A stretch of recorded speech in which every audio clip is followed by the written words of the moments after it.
ఉన్నప్పుడే యేసయ్య చనిపోక ముందే దేవుని సేవకుడుగా, దేవుడు పంపిన సేవకుడుగా నజరేయుడే యేసు భూమి మీదకి వచ్చినప్పుడు ఆయన్ని సంతోషపెట్టే సంఘాలు, విశ్వాసులు కావాలి.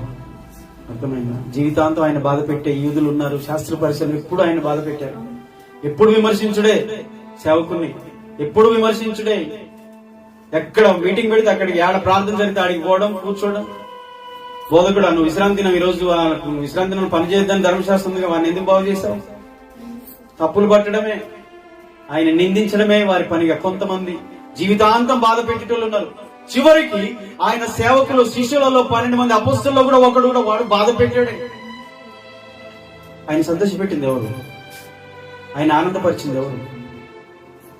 ఆయన ఘనపరిచింది ఎవరు? మరియా.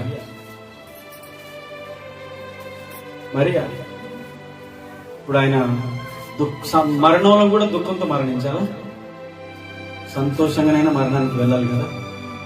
ఆలోచించు.